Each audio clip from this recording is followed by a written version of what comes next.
is Way Up with Angela Yee, and I'm here with my Wealth Wednesday partner, Stacey Tisdale. Happy Wealth Wednesdays, everybody. Happy Financial Literacy Month. That's right, and we've been talking about this behind the scenes, but today we have a special guest joining us, Jill Courtenay.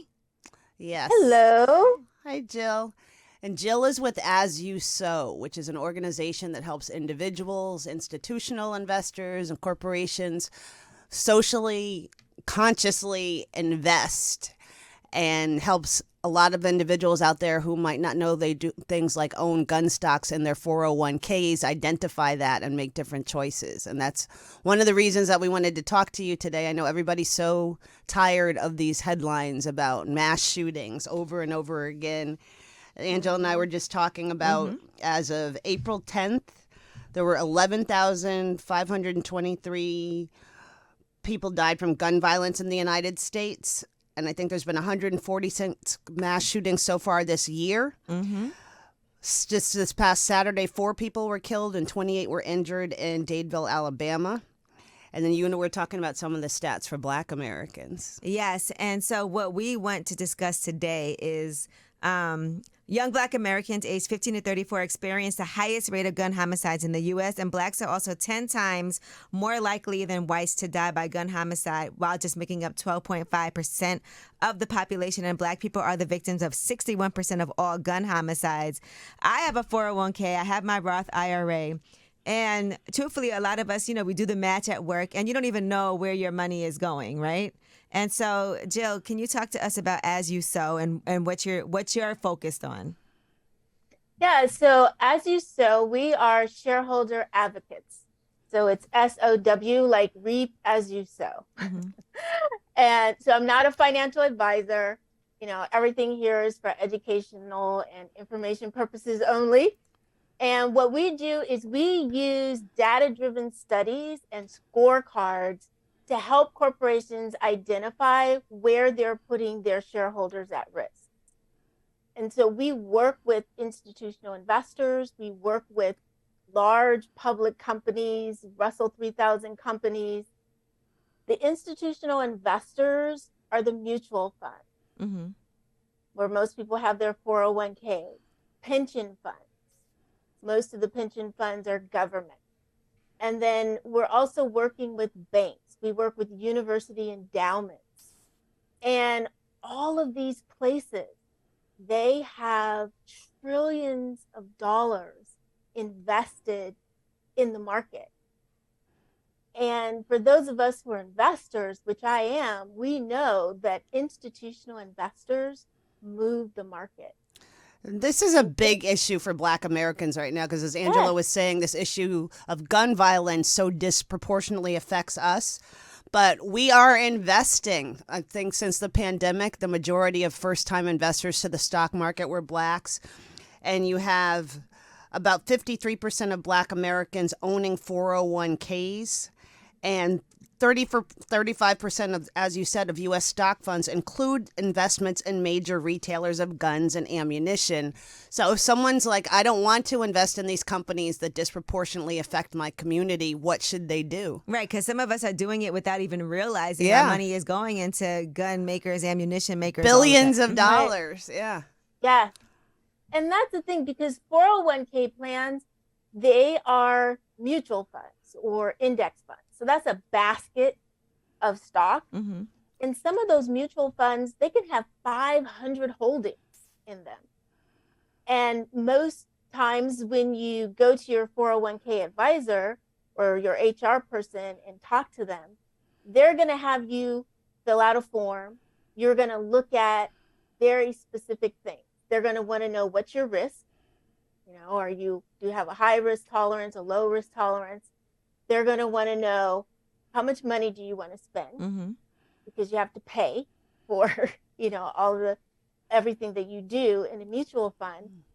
But what they're not going to tell you is what all of those 500 holdings are. Right. And so we have a platform. It's called gunfreefunds.org. And what we've done is we have taken the top 3,000 mutual funds, and we have taken a deep data dive into them, and we are pulling out, where are you invested in guns, in gun manufacturers, in retailers like Walmart's and Big Five, and just big retail outlets that sell guns. Mm-hmm. And so you're able to actually look to see, it's like looking behind the curtain of what's in your mutual fund. Right. Because really, we had to create this database in order to share it with the public, because the information, it's just not readily available. And also, most of the people who are your HR managers, they probably don't know what's in the fund either. So we can pick and choose and say, I don't want any of my money to be invested into these companies. Yes, Mm-hmm. you can say that. Now, the caveat is, like we know, we can ask for anything. It doesn't necessarily mean that the HR people, the company that you're working with, is going to be responsive. And so one of the things that we advocate is the same way that these institutional investors are aggregating our shareholder money in the market, that's what makes them so powerful. It's like on some trading days, like 90% of these huge indexes is all institutional money. And so just like they're aggregating, and that's what gives them power, we're training people to aggregate, network with people in your company, let them know that they also could be investing in guns, military weapons, private prisons.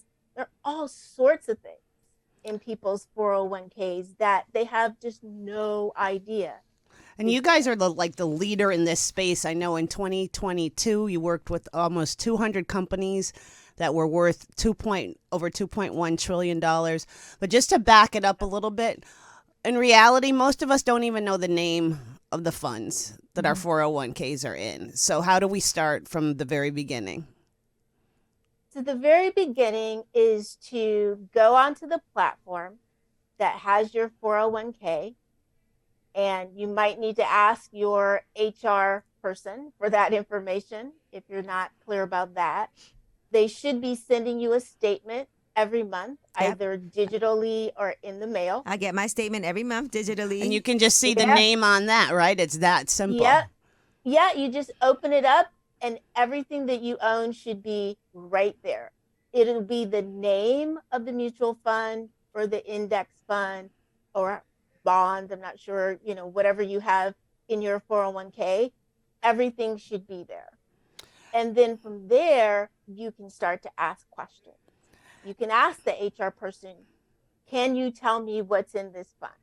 In most cases, they're not going to be able to do that. Mm-hmm. And even if you have the fund person at your company, and then you also have a portfolio manager at Vanguard or BlackRock or TIA, CREF, whoever is your manager, your investment manager, and that person should also be able to help you.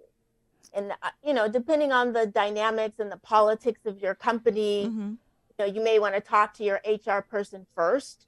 And then from there, you can talk with the person at the actual fund. And again, I would say talk to other people in your company. Right. So we do have the power to pick and choose where our money goes when it comes to these mutual funds. It is your money. Yeah, they have a fiduciary responsibility to listen, to take us out of what we don't want to be in. Yes. And the thing about fiduciary duty, and you probably know this, is it's very vague. And so even for As You Sow, we were connected with the 2011 divestment movement for fossil fuels. And we were one of the leaders. We were training on university campuses. We were having conversations, educating students. As an organization, I wasn't here then, but they didn't even know what was in the 401k. So Right. they had to go to their fiduciary manager and they said, look, we want out of fossil fuels. And that person said no. Oh, wow. And yeah, said no. And we said, you're fired. And we could do that because we were an independent company. And we fired him. We hired somebody who would support us. So you have the option to have the conversations with your peers in your workplace, have conversations with your HR person. Most cases, 401k plan, you have options. Mm-hmm. Normally they'd give you maybe 10 to 12 options, sometimes more, sometimes less.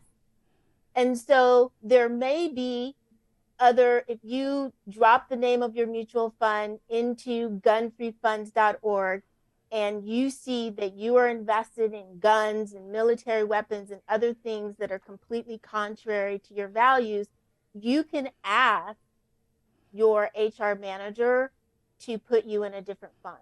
And sometimes if they're savvy, the actual platform itself, like I have a 401k and TIA CREF, I can just go online and it will tell me every single mutual fund that my corporation or my organization is a part of, and I can choose myself. The only thing about that is that you may have questions. And so your HR person should be able to answer questions for you. But the only thing that they give you is basically the financial history of the fund. They tell you, again, how many holdings are there. They give you, sometimes they'll give you the top 10 companies.